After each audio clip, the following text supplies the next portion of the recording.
교회를 왜 오는가 이 주제를 가지고 같이 말씀 생각해 보겠습니다. 아나니아와 삽비라 부부 사건 이후에 초대교회 성도들에게 나타났던 공통적인 반응은 두려움이었습니다. 사도행전 5장 11절 보면 온 교회와 이 일을 듣는 사람들이 다 크게 두려움을 다 기록하죠. 아나니아와 삽비라 부부 사건을 직접 목격을 한 사람들은 물론이고 또 이 사건을 전해 들었던 사람들 역시 두려움을 가졌던 겁니다. 그런데 그 두려움으로 인해 나타난 모습은 두 가지였습니다. 하나는 믿는 사람이 마음을 같이하여 솔로몬 행각에 모였다는 것이고, 다른 하나는 공동체를 떠나버렸다라고 하는 겁니다. 그래서 12절은 두려움으로 인해 하나님을 믿고 공동체로 모였던 부분에 대한 기록입니다. 사도들의 손을 통하여 민간의 표적과 기사가 많이 일어나며 믿는 사람이 다 마음을 같이하여 솔로몬 행각에 모이고, 그 다음 13절은 그 두려움으로 인해 하나님을 떠나고 공동체를 떠났던 부분에 관한 기록입니다. 그 나머지는 감히 그들과 상종하는 사람이 없으니, 그래서 두려움을 느끼는 것은 같았는데 행동은 정반대로 나타났다는 것을 알 수 있습니다. 그래서 이 모습을 통해 우리가 알 수 있는 것 하나는요, 성령이 임하시는 곳에는 악한 영도 임한다라는 겁니다. 그래서 우리가 아나니아와 삽비라 사건을 다시 한 번 더 보면요, 오순절 마가의 다락방에 임하셨던 성령의 역사로 교회의 공동체가 시작이 됐고, 온 성도들이 한마음 한뜻이 되어 자신의 소유를 팔아 가난한 사람을 구제하고 도와주는, 그래서 역사 이래로 정말 전무후무한 아름다운 성령 공동체가 되었습니다. 그런데 그 성령 공동체 그 안에 그 어둠의 세력, 악한 마귀의 세력이 임했습니다. 그 악한 마귀의 세력이 아나니아와 삽비라 부부에게 임했던 겁니다. 에덴 동산에 살고 있던 아담과 하와에게 악한 마귀가 찾아왔던 것처럼 아름다운 이 성령 공동체에 있던 아나니아와 삽비라 부부의 마음에 악한 마귀가 찾아왔다는 겁니다. 그래서 성령이 임하는 곳에는 악한 마귀, 악한 영도 함께 찾아온다. 목적은 성령의 사역을 방해하기 위해서다라는 겁니다. 여러분, 성령의 사역이 무엇입니까? 여러 가지로 표현할 수 있겠지만 한마디로 딱 표현하자면요, 사람을 변화시키는 일입니다. 사람들을 변화시켜서 열매를 맺게 하는 사역이 성령이 하시는 주된 사역입니다. 그래서 성령의 열매에 대한 갈라디아 5장 22절 23절을 보면 사랑과 희락과 화평과 오래 참음과 자비, 양심, 충성, 온유, 절제 이렇게 되어 있죠. 이거는 전부 다 하나님의 성품을 반영한 것들입니다. 그래서 이 성령께서 열매를 맺게 하시는 사역이라고 하는 것은 하나님의 성품으로 변화시키는 사역을 의미하는 거예요. 그래서 하나님의 백성들이 하나님의 성품으로 변화될 수 있도록 성령이 도우시는 사역을 한다는 거예요. 이게 주도하는 성령의 사역이라는 겁니다. 그러면 마귀의 사역이 뭐냐? 반대죠. 사람을 절대로 변화되지 못하게 하는 일을 합니다. 아무런 어떤 성령의 열매를 맺지 못하도록, 하나님의 성품으로 변화되지 못하도록 방해하는 사역, 이게 마귀가 하는 주된 일입니다. 그래서 성령과 마귀는 항상 공존하면서 서로 싸우는 겁니다. 갈라디아 5장 17절을 보면 육체의 소욕은 성령을 거스르고 성령은 육체를 거스르나니 이 둘이 서로 대적함으로 너희가 원하는 것을 하지 못하게 하려 합니다. 이렇게 기록되어 있습니다. 성령은 사람을 변화시켜서 열매를 맺도록 도우는 일을 하시지만 마귀는 사람을 절대로 변화되지 못하도록 방해하는 일을 한다. 그런 얘기죠. 그래서 성령이 임하는 곳에 항상 악한 영이 임한다라는 겁니다. 아나니아와 삽비라 부부도 성경을 체험했던 사람들이었고 또 성도들과 한마음 한뜻으로 기도했던 사람들이었습니다. 교회 공동체 목표를 향해 함께 나아가는 공동체 일원이었습니다. 그러나 결과적으로 이 부부는 죽임을 당했고 교회 공동체를 위기로 몰아가고 말았습니다. 악한 마귀의 방해 때문이었고 부부가 그 악한 마귀의 방해 공작을 감지하지 못했기 때문이었습니다. 그래서 우리가 또 하나 알 수 있는 사실은요, 이 공동체를 깨뜨리는 데에는 많은 사람이 필요 없다. 한두 사람만 있어도 얼마든지 가능한 일이라는 겁니다. 여호수아 7장에 보면 그 여리고성을 함락시키고 또 전리품 전부를 다 멸하라고 하신 그 하나님의 명을 아간이 어기죠. 그리고 전리품 일부를 숨기는 사건이 일어납니다. 이것이 원인이 되어가지고 그 아이성 전투에서 이스라엘이 그 패전을 하게 됩니다. 아이성 전투 이전에 그 여리고성 전투는 더 큰 전투였어요. 근데 이 전투에서는 칼 한 번 쓰지 않고 대성을 거두었는데 이 여리고성의 10분의 1도 안 되는 규모의 작은 이 아이성 전투에서 참패를 했던 이유가 뭐냐? 악한 영의 지배를 받았던 단 한 사람의 영향으로 인함이었다는 겁니다. 그래서 일사천리로 달려가는 초대교회의 제동이 걸린 이유도 마찬가지입니다. 악한 영에 사로잡혔던 아나니아와 삽비라 두 사람 때문이었다는 겁니다. 이로 인해서 많은 사람이 하나님을 떠나고 공동체를 떠나고 그런 결과가 초래되고 말았던 겁니다. 그러므로 성령이 임하시는 곳에는 악한 영도 함께 임한다 하는 것을 항상 의식을 하고 그 악한 영의 지배를 받은 한두 사람으로 인해서 공동체에 어려움을 줄 수도 있다. 그리고 하나님의 영광을 크게 해칠 수 있다라고 하는 것을 우리가 항상 의식을 하고 그 사람이 바로 내 자신이 되지 않도록 우리가 항상 조심하면서 그 악한 바위가 틈타지 않도록 항상 깨어 있어야 된다 하는 겁니다. 베드로전서 5장 8절을 보면 너희 대적 마귀가 우는 사자같이 두루다니며 삼킬 자를 찾는다 그랬습니다. 그래서 근신하라 깨어라 라고 했죠. 그 이유가 바로 잠시라도 우리가 깨어있지 않으면 마귀의 밥이 될 수밖에 없기 때문이고 또 예수님이 십자가 지시기 전날 밤 겟세마네 동산에서 기도하고 내려오셨을 때에 잠자고 있던 제자들에게 예수님 뭐라 하셨습니까? 너희가 나와 함께 한시도 이렇게 깨어있을 수 없더냐? 시험에 들지 않게 깨어 기도하라 이렇게 말씀하셨는데 그 이유도 역시 잠시라도 우리가 영으로 깨어있지 않으면 이 마귀의 유혹이나 공격을 당할 수밖에 없기 때문이라는 거예요. 그러므로 잠시라도 한눈 팔면 안 된다. 깨어있으라. 그렇게 성경은 말씀하고 있는 겁니다. 14절 보면 믿고 주께로 나오는 자가 더 많았다라고 했죠. 아나니아 삽비라 사건을 통해 두려움을 가졌던 사람들이 공동체를 많이 떠났지만 그러다 공동체를 떠난 사람의 수보다 공동체로 들어온 사람의 수가 더 많았다. 그런 얘기죠. 어떤 사람들이 공동체로 들어왔느냐에 대한 15절과 16절 기록을 보면요. 병든 사람들과 귀신 들린 사람들이었습니다. 병든 사람들이 공동체로 들어온 이유는 뭐겠습니까? 병남을 위해서였겠죠. 귀신 들린 사람이 공동체로 들어온 이유 역시도 그 귀신을 쫓아내기 위함이었습니다. 그래서 우리가 또 하나 알 수 있는 건요. 병든 사람에게는 병이 낫는 것이 복음이라는 거예요. 귀신 들린 사람에게는 귀신이 나가는 것이 복음이라는 거예요. 배고픈 사람에게는 빵 하나가 복음이고 목마른 사람에게는 시원한 물 한 잔이 복음이라는 거예요. 예수님의 십자가와 부활을 알리는 것이 복음의 본질이지만 그 복음이 효과적으로 전해지기 위해서는 사람들의 필요를 채워주는 것도 중요하다. 그런 의미의 말이죠. 그러면 이제 우리가 어떤 필요를 채워줘야 되느냐 하는 겁니다. 140여 년 전에 한국에 복음이 처음 들어왔을 때 선교사들이 했던 주된 일이 뭐였습니까? 복음을 전했죠. 복음과 함께 사람들의 그 현실적인 필요를 채워주는 일이었습니다.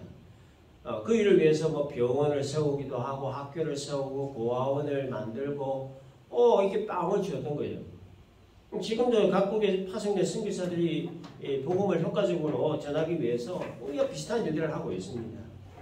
그래서 사람들이 교회를 생각할 때에 교회 가면 뭔가 유익이 있다는 것을 인식하게 하는 것이 상당히 중요하다는 거죠. 아무리 유익이 없는데 굳이 시간 내가면서 갈 필요가 없기 때문입니다. 요즘 시대에 병든 사람이 병 낫기를 위해서 그런 마음으로 교회를 오는 사람이 있을까? 귀신 들린 거 이건 정신병이잖아요. 이 정신병 치료받으러 교회에 올 사람이 과연 있을까 하는 겁니다. 아프면 병원 가지 아픈 걸 낫기 위해 가지고 교회를 오는 사람은 그렇게 드물지 않나 싶습니다. 그럼 왜 교회를 오냐? 여러분 왜 교회를 오셨습니까? 어떤 유익을 기대하고 교회를 오느냐라고 하는 겁니다. 빵이 필요한 사람에게 빵 주는 것이 정말 교회를 오게 하는 목적인가? 병든 사람을 치료해 주는 것이 교회를 오게 하는 이 진정한 목적인가 하는 겁니다. 과연 교회는 사람들이 어떤 유익을 채워줘야 되느냐 우리가 좀 생각해 봐야 될 주제지요. 그래서 결론부터 말하면 교회는 사람들에게 영적인 유익을 채워주는 곳이어야 합니다. 영적인 유익. 영이신 하나님이 영으로 존재 계시는 곳이 교회이기 때문에 교회는 그 영이신 하나님을 느끼고 체험하고 만날 수 있게 해주는 곳이어야 된다는 거죠. 예배를 통해서, 말씀을 통해서, 또 찬양을 통해서, 그리고 성도의 사랑의 교제를 통해서 영적인 부분들을 채워주는 것, 그것이 바로 교회여야 된다는 겁니다. 영적인 유익을 줄 수 있는 것, 영적인 부분을 다루는 것은 교회밖에 없죠. 그렇기 때문에 교회는 이 세상 자체와 분명한 구분이 있어야 됩니다. 분명한 구분이 있어야 돼요. 다시 말해서 교회는 교회다워야 한다라는 말입니다. 교회가 교회다워야 된다라고 하는 말에 있는요, 교회의 본질적인 기능과 사명을 명확히 해야 한다. 분명하게 해야 된다. 그런 뜻이에요. 교회의 본질적인 기능이 뭡니까? 예배, 교육, 선교, 봉사, 친교 뭐 이런 거 아닙니까? 교회 사명은 뭡니까? 예수 증인으로서 땅끝까지 복음 전하는 거. 이게 교회의 본질적 사명입니다. 교회가 이와 같은 본질적인 기능과 사명을 올바로 감당할 때 비로소 교회는 사람들에게 영적인 유익을 공급해 줄 수 있다는 거예요. 그래서 예배를 통해 하나님의 임재하심을 체험하고 하나님의 은혜를 공급받아 참된 안식과 평안과 기쁨을 얻고 또 말씀을 통해 한 주간 살아갈 힘과 지혜를 얻는 등 영적인 유익과 만족을 교회를 통해 공급을 받고 또 공급을 해 주어야 된다. 그래서 이와 같은 영적인 유익이 아니면 교회에 올 이유가 없다는 거죠. 빵을 주고 약을 주는 것은 사람을 모이게 하는 하나의 수단인 것이지 교회를 이런 식으로 인식시키면 안 된다고 하는 겁니다. 빵을 주고 약을 주었다면 이후에 반드시 영적인 빵과 영적인 약을 같이 줘야 된다는 거예요. 참 교회가 그래서 여러분 이 영적인 것을 빼면요, 교회만큼 참 재미없는 것도 없지요. 말도 많고 달도 많고 참 실망과 상처도 많이 주는 데가 교회인데 그래도 우리 교회를 오잖아요. 이유가 뭡니까? 그래도 그나마 교회가 영적인 부분을 다루기 때문입니다. 세상 어느 단체에서도 다루지 않는 영적인 부분을 다루는 곳이기 때문에 뭐 여러 가지 배단들이 교회에 있음에도 불구하고 우리가 교회를 온 것 아니냐라는 겁니다. 하나님이 너무 좋으니까, 하나님께 받은 은혜가 너무 크니까, 그래서 하나님께 예배로서 내 마음을 표현하고 싶으니까, 또 하나님을 목청껏 찬양하고 싶고, 또 그 말씀을 듣고 싶고, 은혜 받고 싶으니까, 그러니까 교회를 오는 거라는 거예요. 그래서 우리가 교회를 올 때 가져야 될 가장 중요한 마인드가 바로 이겁니다. 하나님을 사랑하는 마음, 그래서 하나님께 예배를 드리고 싶은 마음, 그리고 은혜를 받고 싶은 마음, 그런 마음으로 우리가 교회를 와야 된다 하는 겁니다. 초대교회 공동체에 사람들이 많이 몰리고 또 사람들로부터 칭송받는 교회가 될 수 있었던 이유 중 하나가 바로 이것이었습니다. 영적인 유익이 있었기 때문에, 영적인 부분을 다뤄줬기 때문입니다. 공동체에 가면 어떤 이유인지는 모르지만 형언할 수 없는 어떤 영적인 기쁨과 즐거움과 행복이 넘치는 거예요. 세상에서는 경험할 수 없는 어떤 영적 유익들이 있다는 거예요. 왜 사람들이 몰려들었던 거고 사람들로부터 칭송을 받게 되었던 겁니다. 그 영적인 유익이 얼마나 좋았고 또 얼마나 컸으면 그 부분들을 정말 목숨도 불사하고 그걸 지키려고 했겠습니까? 그래서 영적인 유익이라고 하는 것은 딱 잘라서 이런 것이다 저런 것이다 참 정의하기가 애매한 부분이 있습니다. 직접 체험을 해야만이 알 수 있는 것이 바로 이 영적인 부분입니다. 그래서 교회가 영적인 부분을 다룬다, 영적인 유익을 주는 곳이라는 그런 인식을 주기 위해서는 두 가지가 필요합니다. 하나는 진리고 하나는 사랑입니다. 진리는 하나밖에 없죠. 그 진리가 바로 예수 그리스도라는 거예요. 그 예수 그리스도를 통해 구원을 얻을 수 있고 영생을 얻을 수 있다는 거예요. 이것이 교회가 줄 수 있는 가장 큰 영적인 유익이라는 것을 우리가 인식시킬 필요가 있는 겁니다. 또 이게 교회의 가장 큰 사명입니다. 그래서 기독교 2000년 그 역사 동안에 여러분 이거 하나 지키기 위해 가지고 정말 헤아릴 수 없는 수없이 많은 성도들이 순교를 했습니다. 따라서 교회는 진리이신 예수 그리스도를 빼면 무의미한 것이죠.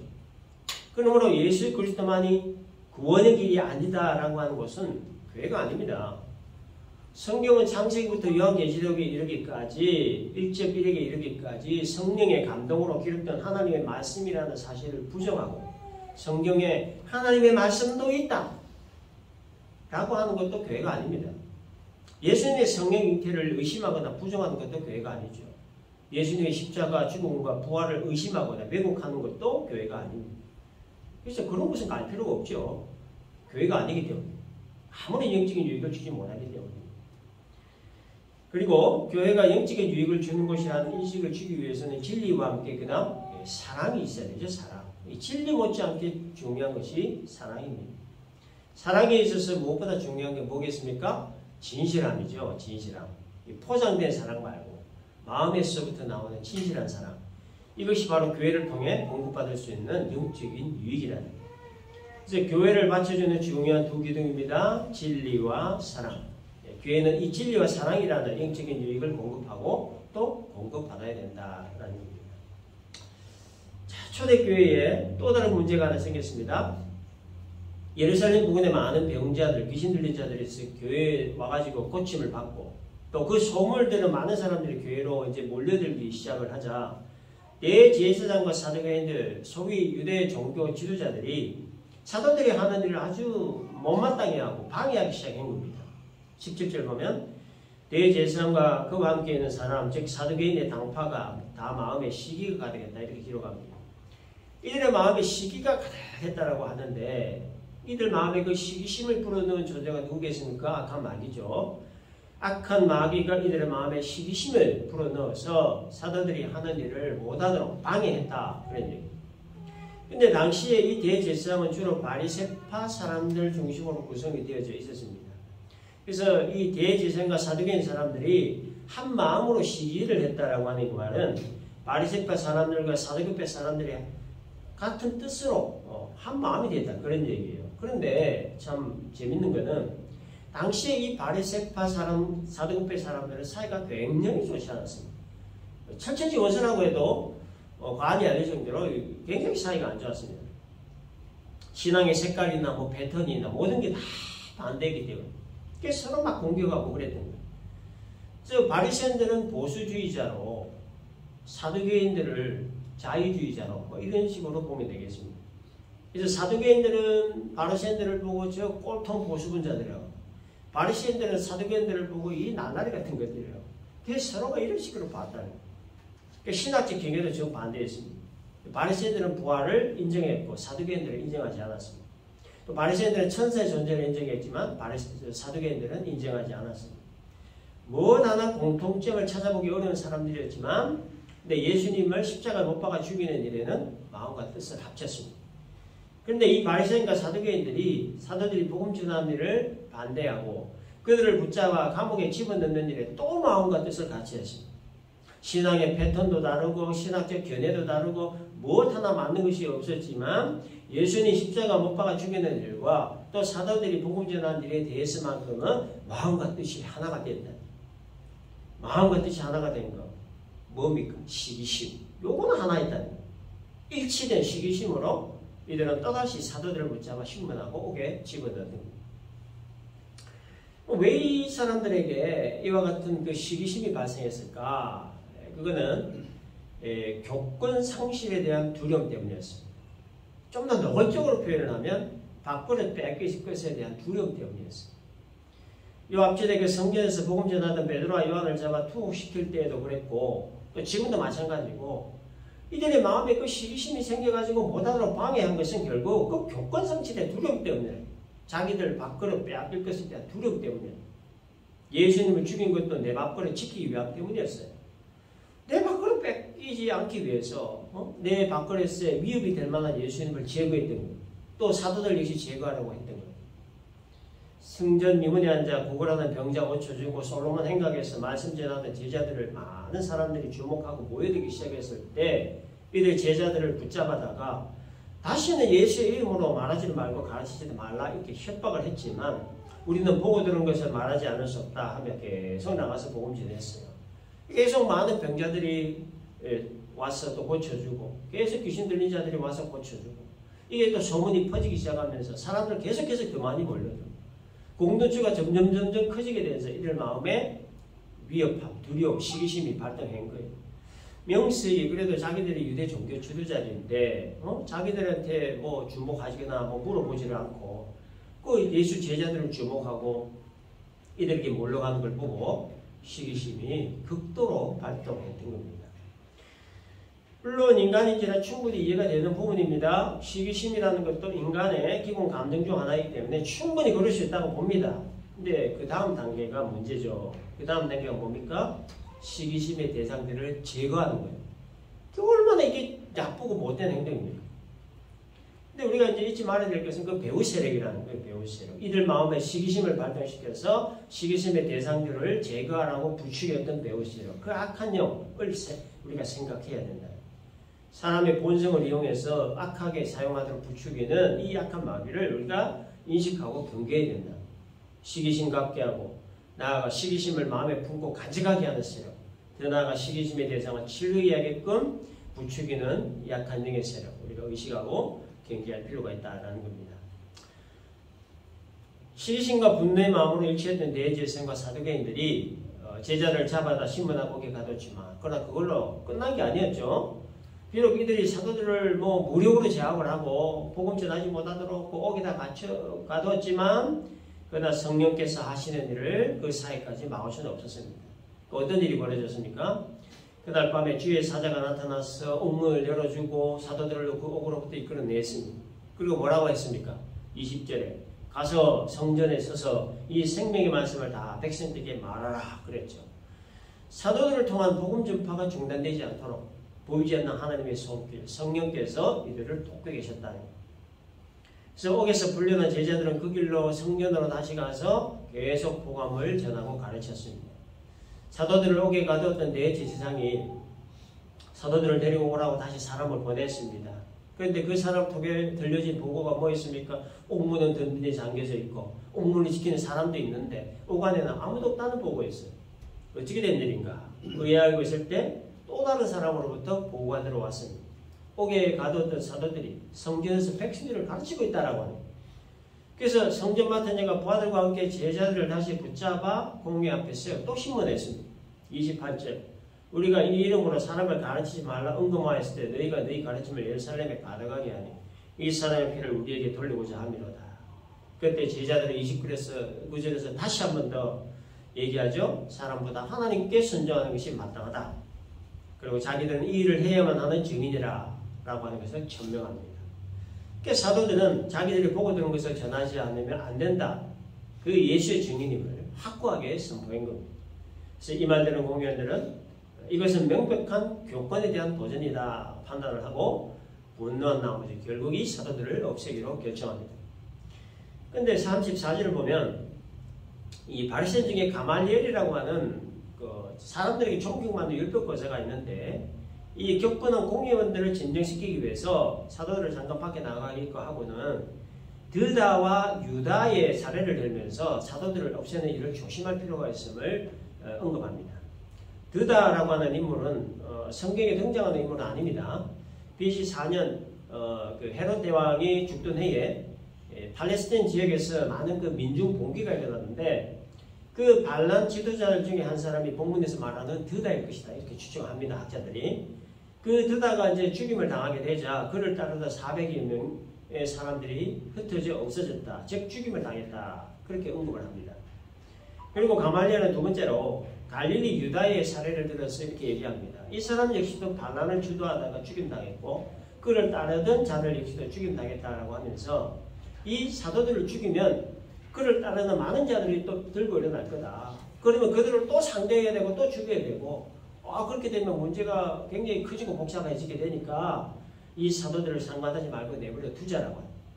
사도들이 하는 행동이 반란을 일으키는 것이라고 하면 그거는 반드시 망할 거다.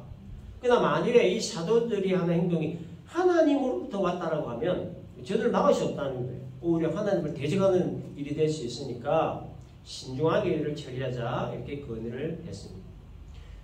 가말리엘은 율법학자였죠. 공회에서 오랫동안 율법과 관련된 일에 고문으로 몸담고 있었고 또 한때는 사내들인 공회의 의장직을 맡기도 했습니다. 그리고 바울의 스승이기도 했어요.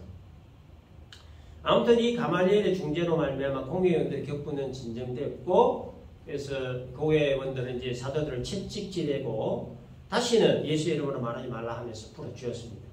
그러나 사도들은 채찍에 맞고 능력받는 일을 오히려 기뻐했다. 41절에 기록합니다. 사도들은 그 이름을 위하여 능력받는 일에 합당한 자로 여기심을 기뻐하면서 공의 앞을 떠나니라.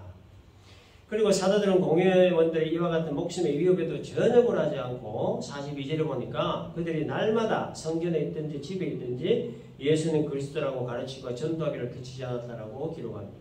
어느 누구도 그 무엇도 이들의 복음 전파 사명을 막을 수 없었다 말이죠. 감옥도 막을 수 없었고 채찍과 능욕도 막을 수 없었고 죽음의 유혹도 막을 수 없었습니다. 성령께서 이들과 함께 하셨고 죽음도 불사한 담대함을 이들에게 주셨기 때문입니다. 여러분, 우리 모두는 2000년 전에 이와 같은 정말 목숨도 불사한 사도들의 그 복음 전파가 있었기 때문에 우리가 그 복음을 전해 들을 수 있었고, 그래서 우리가 예수를 알게 되었고 하나님의 백성이 될 수 있었습니다. 그들이 능욕당하고 채찍 맞고 옥고를 치르고 순교의 피를 흘릴 수 있었던 이유는 하나입니다. 그들이 보고 들은 것을 전하는 예수의 증인, 그 사명 때문이었습니다. 예수 믿고 복받고 성공하고 출세하고 꼬였던 문제 해결받고 병 고침받고 영혼 잘되고 육도 잘되고 범사가 잘되고 형통하게 된다. 틀린 말은 아니지만, 그러나 예수 믿고 오히려 어떤 문제들이 생기기도 하고 욕먹기도 하고 멸시당하기도 하고 핍박당한 일도 참 많습니다. 그래서 우리가 이거를 잊어버리거나 빼먹으면 안 된다는 거예요. 초대교회 성도들 대부분은 예수 믿고 복음 전하다가 매 맞고 굶고 빼앗기고 재산 몰수당하고 감옥에 갇히고 피 흘리고 순교당했습니다. 바울 같은 경우는 고린도후서 11장 24절 이하에 보니까 40여 하나 감안의 매를 5번이나 맞았고 3번 태장으로 막 한 번 돌에 맞고 배가 파손되는 위기를 3번이나 겪었고 줄이고 목말랐다라고 했습니다. 그럼에도 불구하고 우리의 이 신앙의 선배들은 이런 핍박이나 시련이나 능력 때문에 좁은 길 걸어가는 십자가 길 걸어가는 거 포기하지 않았어요. 예수 배신하거나 그 이름 더럽히지 않았습니다. 오히려 더 큰 기쁨과 담대함과 믿음으로 하나님 바라보며 누가 우리를 그리스도의 사랑에서 끊으리요? 환난이나 번거나 핍박이나 기근이나 적신이나 칼이랴 하면서 이 모든 일에 우리를 사랑하시는 예수를 말미암아 넉넉히 이긴다 라는 고백과 함께 자신에게 맡기는 사명을 충실히 감당했습니다. 여러분, 우리가 살고 있는 이곳에 신앙의 자유가 있다고 하는 것이 얼마나 큰 은혜고 축복인지 모릅니다. 적어도 예수 믿는 것으로 인해서 미움받거나 불의한 일을 당하거나 핍박받거나 뭐 재산 몰수당하거나 그런 일을 당하지 않는 곳에 우리가 살고 있습니다. 이게 얼마나 큰 은혜고 얼마나 큰 축복이냐는 거예요. 그런데 이 은혜와 축복임을 못 느끼고 살 수도 있다라고 하는 것에 대한 경각심을 우리가 가끔씩 가질 필요가 있습니다. 과거 우리 믿음의 선조들은 목숨 걸고 예수 믿었습니다. 예수 믿는다는 것은 출교나 죽음을 의미했습니다. 예수 믿는다는 사실이 발각되면 체포되어 추옥돼야 되고 제사 몰수당해야 되고 죽임당해야만 했던 때였습니다. 따라서 예수님처럼 죽을 각오가 되어 있는 사람들만 예수 믿었습니다. 여러분, 만일에 그럴 리 없겠지만 만일에 이 세상이 정말 헷가닥 변해가지고 우리 이 신앙의 그 자유를 박탈하고 예수 믿으면 체포하고 재산 몰수하고 우리 자녀들이 막 끌려가고 생명을 보장받을 수 없는 그런 시대가 만일에 그런 시대가 됐다라고 가정을 한다면, 그래도 나는 예수 믿는 그 믿음 포기하지 않고 끝까지 믿음 지킬 수 있을 것인가? 나는 진짜 믿음 가진 진짜 예수의 사람인가? 아니면 나는 그때 가려질 가다질인가? 한번 생각해 볼 필요가 있는 겁니다. 사도들은 예수님으로 인해서 복음으로 인하여 받는 능력을 오히려 합당하게 여기고 기뻐했다고 했습니다.